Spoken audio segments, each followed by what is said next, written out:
นี่นะพ่อกันกับทั้งอันบ่เตียงเพิ่น เตียง แล้วก็ลัง เตียง พ่อกันอยู่ปั๊มเนาะ ปั๊มบ่นี่นี่แหละ พ่อก็ใหญ่นี่ พ่อก็ไม่เตียงพี่น้องเอ้ยเนาะอยู่ปั๊มปตทกินนี่พากันคุยเรื่อง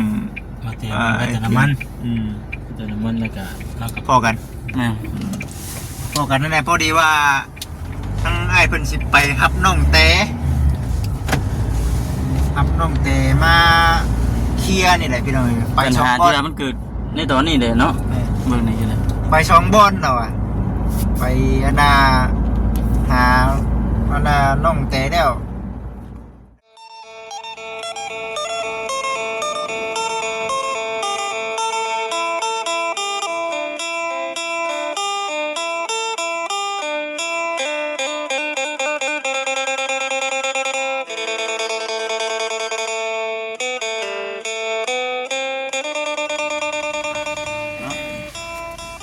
มาอยู่ในรถพี่น้องเอ้ยกำลังขี่พากันเดินทางว่าซั่นตอนนี้กำลังเติมน้ำมันอยู่ใช่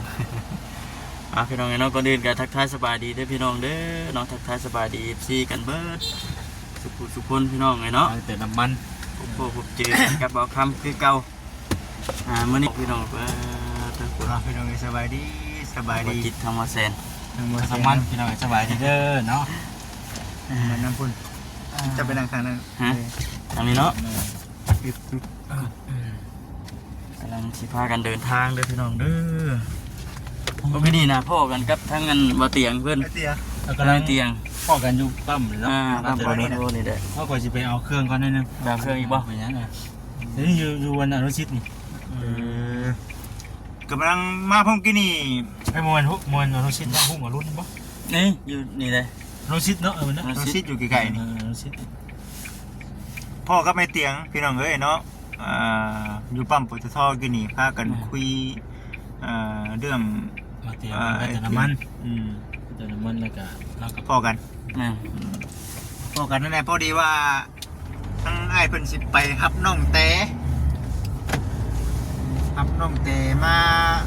เคลียร์นี่แหละพี่น้องไป ปัญ ช่อง หา บอ ที่ ล มันเกิดในตอนนี้เด้เนาะเบิ่งนี่กันเลย ไปช่องบอลเราอะไปอันนาหาอันนาน้องแต่แล้วก็ทั้งพ่อน้ำเนาะแต่พ่อนี่บ่มั่นใจแล้วว่านะพี่น้อง อาศัยถามคนแน่นะเช่นว่าไป เนาะอยู่วังไหน คืออะไรก่อนคือที่อยู่น้องเตียงเนี่ยพูดแล้วไอ้คือว่าพอเราส่งบอกให้คนอื่นน่ะคนอยู่ในขอบ ให้คนอื่นเฮ็ดให้นะบ่ได้ก็ได้เนาะ ให้ส่งโลเคชั่นมาแหละมันจะง่ายที่สุด คันว่าจัก ไปฮอดบ่นั่นแหละเนาะ อย่างหน่อยก็ลงทางได้หน่อยแต่ว่าอยู่ขอบเขตใกล้เคียง เนาะ ตัวนี้ก็ไม่อยากเชื่อปันไดนะ โอ้ยเนาะมันบ่ได้ปานใดเด้นั่นน่ะ นี่เพราะว่าเขานี่เคยมาแล้ว เคยลงมาแล้วติ ระยะมันก็ยังอยู่ขอบเขตใกล้เคียงรถเขตนะว่าจิ ใกล้เคียง ขอบเขตใกล้เคียงบ่เป็นหยัง เนี่ยมั นั่ น นแหละพี่น้องเนาะ เคียงคุยกันหลายเติบพี่น้องเด้อมาหาผมกินก็ได้คุยกันในเรื่องว่าการสิจบปัญหาแนวใดหั่นแหละเพราะว่าทั้งไอ้เตียงเราก็คือว่าแน่ไหนเนาะคันสิบ่ออกไปหลายแนวอันมันสิยืดยาวเนาะ มีแต่ว่าพาเคลียร์ปัญหาตัวนี้ให้มันจบมันสิ้นซะเนาะ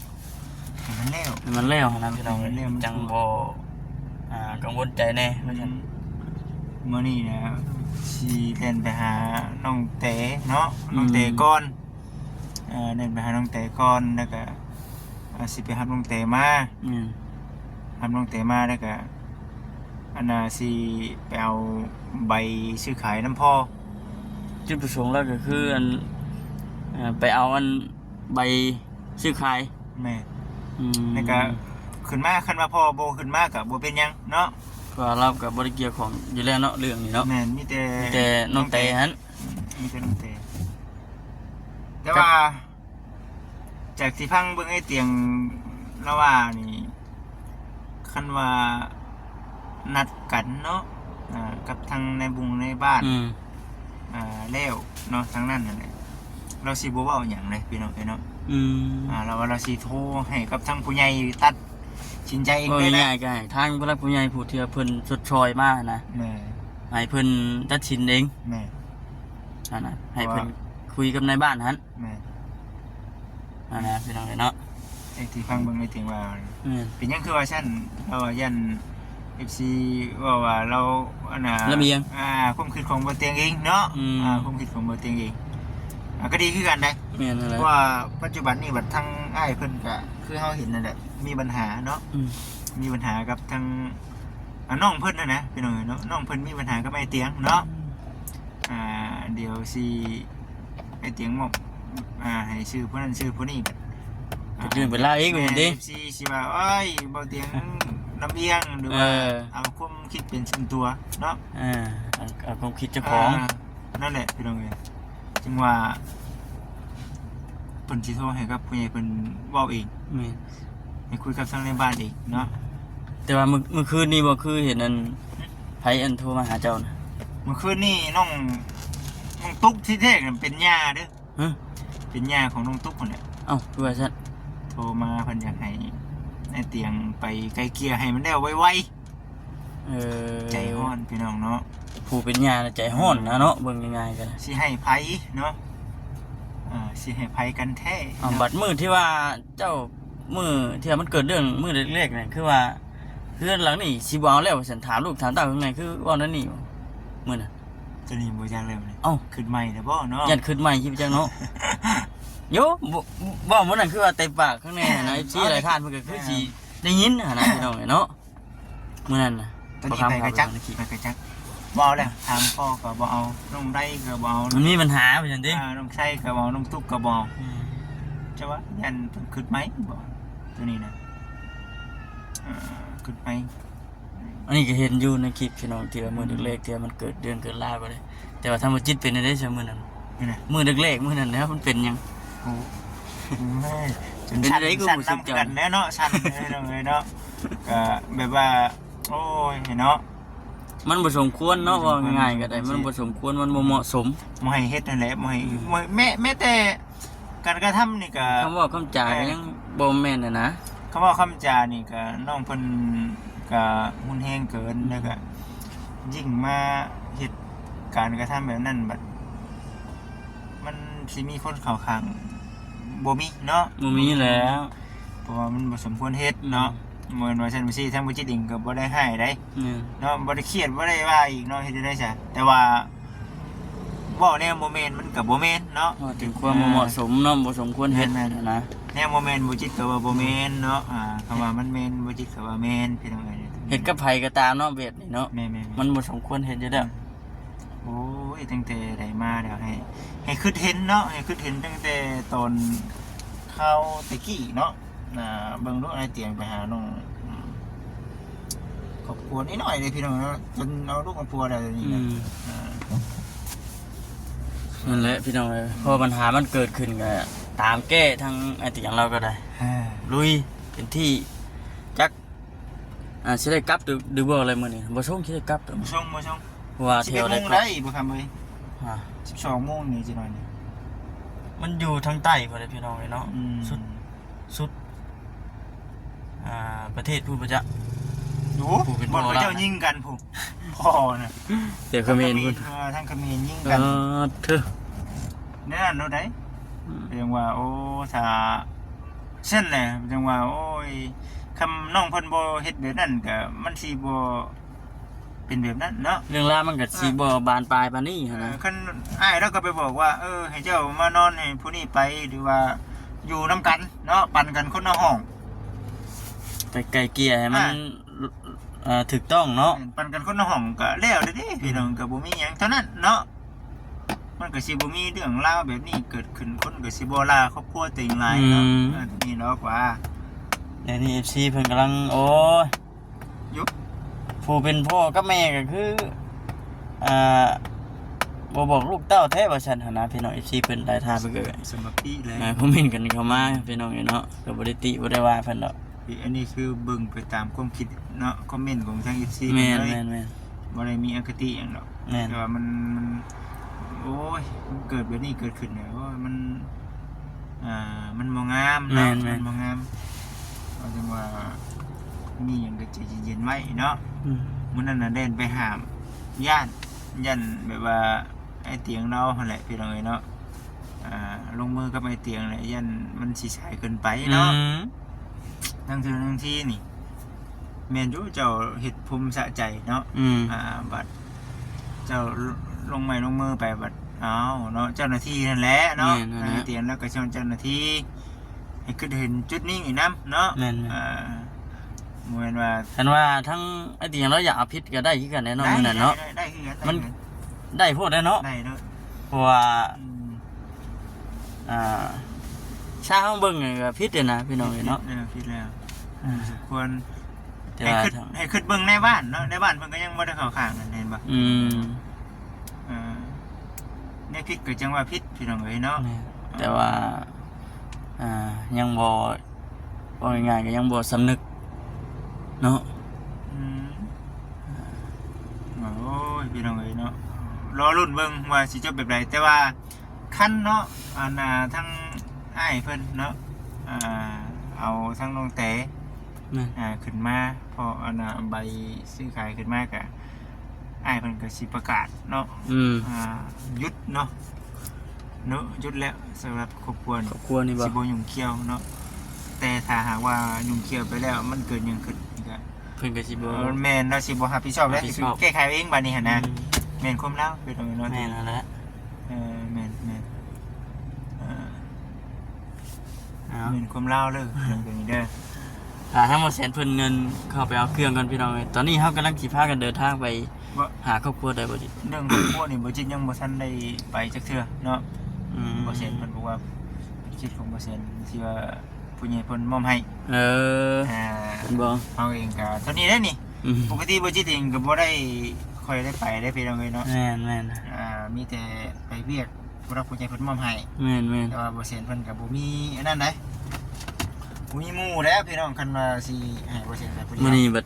เบาอันนั้นก็บ่ได้ไปบ่สลีก็บ่ได้ ก็บ่ไปบ่สลีก็งบเบิด เบิด บ่ค้ำก็เพื่อสิหางบได้ก็ โอ้เติมนึงบ่ค้ำก็ได้จักมื้อใดแลพี่น้องเอ้ยเนาะอันนี้ก็ได้ หามื้อนะบ่ หามื้อเลยบ่ได้ออกไปถ่ายคลิปข้างนอกมื้อนี้จังไดก็เอาซั่นออกไปก่อนมื้อนี้จังไดก็คือเว้าได้พี่น้องเอ้ยเนาะพิจารณาเบิ่งไปนํกันแล้วก็ร